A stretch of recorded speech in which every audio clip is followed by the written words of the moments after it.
আমরা এসে গেছি আবারও একটি ভিডিও নিয়ে। হোয়াট ইজ এডিএইচডি বা এডিএইচডি কি এবং তার কি কি কজেস আর টাইপস কি কি আছে সেগুলো নিয়ে আমরা এখানে ডিসকাস করব। তো আমরা প্রথমেই যদি বলি এডিএইচডি কি, এডিএইচডি এর ফুল ফর্ম হলো attention deficit hyper activity disorder.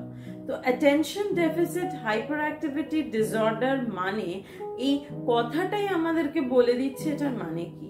তো অ্যাটেনশন যার নেই এবং যে প্রচন্ড হাইপার অ্যাক্টিভ, তো তাহলে আমরা কি বুঝতে পারছি? অ্যাটেনশন নেই মানে সে মনোসংযোগ দিয়ে কোনো কাজ করে না এবং সে প্রচন্ড হাইপার বা সারাক্ষণ লাফিয়ে বেড়াচ্ছে বা সারাক্ষণ কিছু না কিছু সে করে বেড়াচ্ছে এবং সে কি করছে তার দিকে তার কোনো ধ্যান জ্ঞান নেই, মানে সে ইনঅ্যাটেন্টিভ, হাইপার অ্যাক্টিভ এবং ইম্পালসিভ। তো এই তিনটে জিনিস থাকার ফলে আমরা যেটা দেখি একটি বাচ্চার নানান ধরনের সমস্যা হয়।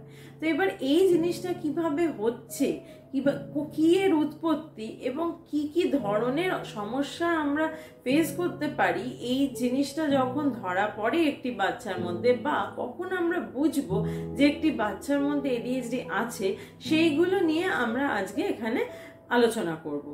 তো প্রথমেই আমি যদি বলি যে এই জিনিসটাই এডিএইচডি ব্যাপারটা একটি বাচ্চার মধ্যে ছোট্ট থেকে একদম ফ্রম চাইল্ডহুড আমরা লক্ষ্য করতে পারি এবং এটা কন্টিনিউ করতে পারে তাদের অ্যাডোলেসেন্স বা অ্যাডাল্টহুড পর্যন্ত। ফার্স্ট যে পয়েন্টটা নিয়ে আমরা ডিসকাস করব সেটা হলো ইনঅ্যাটেনশন। ইনঅ্যাটেনশন বলতে আমরা কি বুঝি? ইনঅ্যাটেনশন বলতে আমরা বুঝি আমরা যখন কোনো টাস্ক বা কোনো কাজ করছি তখন সেই কাজটা করতে গিয়ে আমি মনোযোগ দিয়ে করছি কি করছি না, আমি সেই কাজটার দিকে তাকিয়ে করছি না সেই কাজটার দিকে না তাকিয়ে কাজটা শেষ করে দিচ্ছি। আমরা যেরকম কৈরবের মধ্যে দেখি যে ও ধরুন কোনো কিছু ওকে লিখতে বলা হলো বা কোনো কিছু ওকে একটা কাজ শেষ করতে বলা হলো, ও অন্যদিকে তাকিয়ে কাজটা করে দেয়। সে কাজটা ঠিক হলো না ভুল হলো সেটার কোনো দরকার নেই, কাজটা করতে বলা হয়েছে, কাজটা আমি করে দিলাম, ব্যাস আমি সেখানেই সন্তুষ্ট।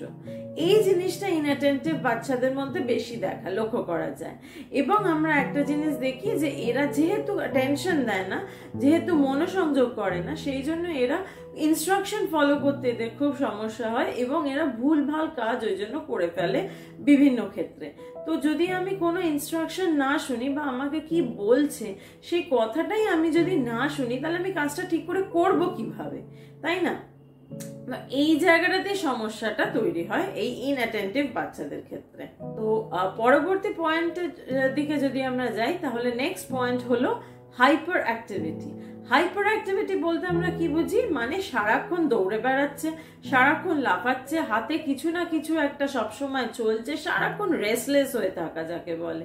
যে আমি আসলে কি করছি, আমার কোনো কাজ নেই কিন্তু আমি দৌড়াচ্ছি, লাফাচ্ছি, ঝাঁপাচ্ছি, এইসবগুলো করে করে আমি আমার সময়টাকে ব্যস্ত করে রাখছি। আমি ঠিক করে খেলবো না, আমি ঠিক করে কারোর দিকে তাকাবো না, দেখবো না কে কি করছে, চারিপাশে কি ঘটছে না ঘটছে, কিচ্ছু দেখবো না, খালি আমি আমার মতন দৌড়ে বেড়াবো, লাফিয়ে বেড়াবো, ঝাঁপিয়ে বেড়াবো। এটাই হচ্ছে আমার কাজ যখন একটি বাচ্চা হাইপার হয়। থার্ড পয়েন্ট হলো ইম্পালসিভিটি। ইম্পালসিভিটি বলতে আমরা কি বুঝি? ইম্পালসিভ মানে হচ্ছে যে আমি একটা কাজ করছি কিন্তু সেই কাজটা আমি যে করছি সেটা আমি আশপাশে পারিপার্শ্বিক ব্যাপারগুলোকে না বুঝে না দেখে কাজটা শেষ করে দিচ্ছি। তার মানে কি দাঁড়াচ্ছে? ধরুন আমাকে দরজাটা খুলতে হবে, আমি দেখছি না পেছনের দেওয়ালটা কোথায় আছে, আমি দরজাটা দাম করে খুলে দিলাম। সেইটাই হচ্ছে ইম্পালসিভিটির একটি সব থেকে বড় লক্ষণ। যেরকম আমি দেখবই না যে আদতে আমি যে কাজটা করছি সেটার জন্য কতটা রিস্ক হতে পারে, আমাকে খাট থেকে নামতে হবে, এটা আমার লক্ষ্য, কিন্তু খাট থেকে নামার জন্য আমি দেখছি না খাটটা কতটা উঁচু, আদৌ আমার পাটা নিচে অবধি পৌঁছবে কিনা, আমাকে কতটা লাফাতে হবে খাট থেকে নামতে গেলে, বা নাকি আমি আমার পাটাকে এগোলেই আমি নেমে যেতে পারবো। আমি কোনো কিছু দেখলাম না কিন্তু আমার খাট থেকে নামতে হবে, নেমে পড়লাম। এবার আমার তাতে কতটা কি সমস্যা হলো না হলো সেসব আমি কিছু দেখছি না। এই সমস্যাগুলো হয় ইম্পালসিভ বাচ্চাদের ক্ষেত্রে।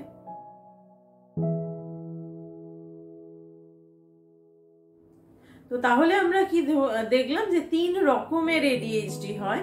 প্রথম হচ্ছে প্রিডমিনেন্টলি ইনঅ্যাটেন্টিভ প্রেজেন্টেশন, যে ক্ষেত্রে একটি বাচ্চা কোনো অ্যাটেনশন দেয় না কোনো কাজে, কোনো গুরুত্ব দেয় না, সে কোনো কাজ ঠিক করে দেখে করে না। দ্বিতীয়ত হচ্ছে predominantly hyper active impulsive presentation, মানে যার মধ্যে সে যে সারাক্ষণ লাফাচ্ছে ঝাপাচ্ছে বা হাইপার হয়ে থাকছে এবং ইম্পালসিভিটি তার মধ্যে কাজ করছে, মানে কোন কাজটা করছে সেই দিকে কোনো গুরুত্বই দিচ্ছে না। এবং 3 নম্বর হলো কম্বাইন্ড প্রেজেন্টেশন, যেরকম যার মধ্যে দুটো জিনিসেরই সমস্যা রয়েছে, যেরকম সে ইনঅ্যাটেন্টিভও আবার তার সাথে হাইপার অ্যাক্টিভিটি এবং ইম্পালসিভিটি দুটোই তার মধ্যে রয়েছে। এবার তাহলে আমরা কথা বলি কি কি কারণে ADHD হয়। তো 3টে কারণে ADHD সাধারণত হয়। একটা হচ্ছে জেনেটিক ফ্যাক্টরস। তো জেনেটিক ফ্যাক্টরস এর ক্ষেত্রে আমরা যদি দেখি যে ফ্যামিলিতে যদি কারোর ADHD থেকে থাকে তো সেক্ষেত্রে সাধারণত ADHD হওয়ার সম্ভাবনা সেই বাচ্চাটির মধ্যে প্রবল থাকে।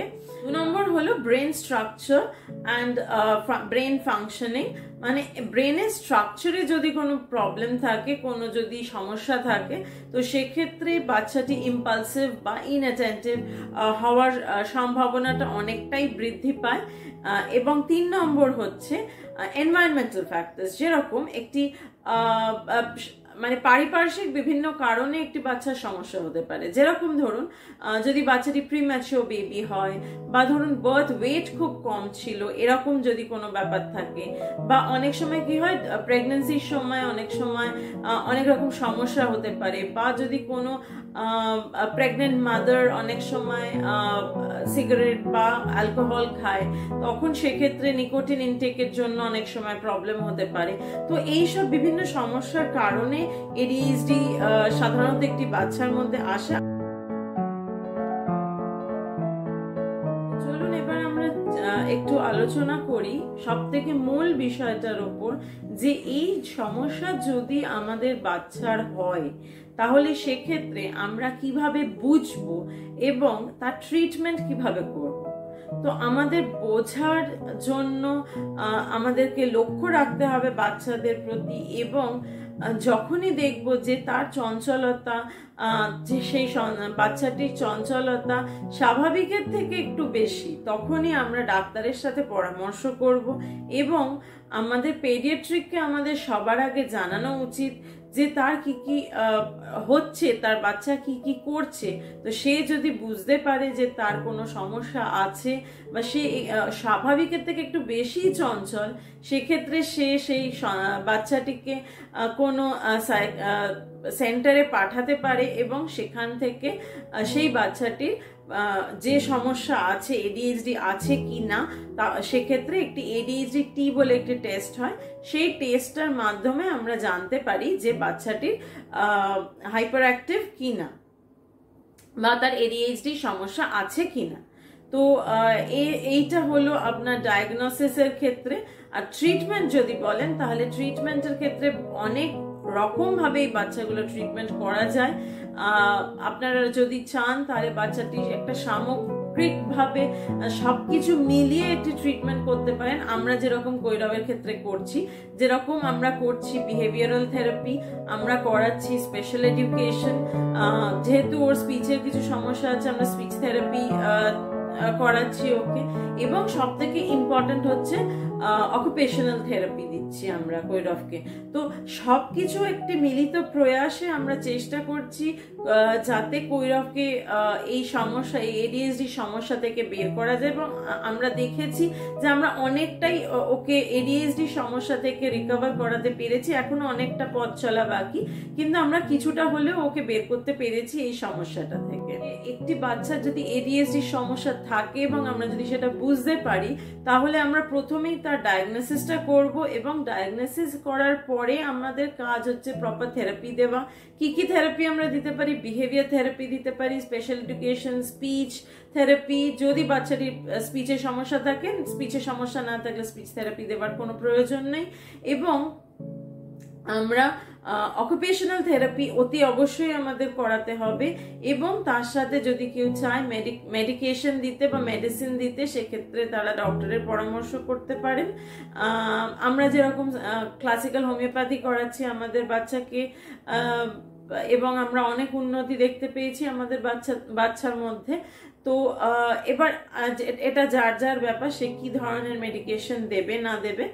তো আজকের ভিডিওটা আমি এখানেই শেষ করছি। আমি আরো ডিটেল একটি ভিডিও নিয়ে আসতে চলেছি এরপরে ট্রিটমেন্টের ওপর, যে কিভাবে আমরা একটি ADHD বাচ্চার ট্রিটমেন্ট করাতে পারি। আমরা যতদূর জানি সেই ব্যাপারে আমি আপনাদেরকে বলবো ওই ভিডিওতে। তো আপনারা দেখতে থাকুন, এবং যদি ভিডিওটি ভালো লেগে থাকে তাহলে লাইক করবেন, শেয়ার করবেন, কমেন্ট করবেন ভিডিওটাতে, তাতে আমাদের মোটিভেশন বাড়ে এবং আমরা বুঝতে পারি আপনারা কতটা কি জানতে চাইছেন আরো আমাদের কাছ থেকে সেই কমেন্টের মাধ্যমে। এবং আমাদের চ্যানেলটা সাবস্ক্রাইব করবেন। ধন্যবাদ।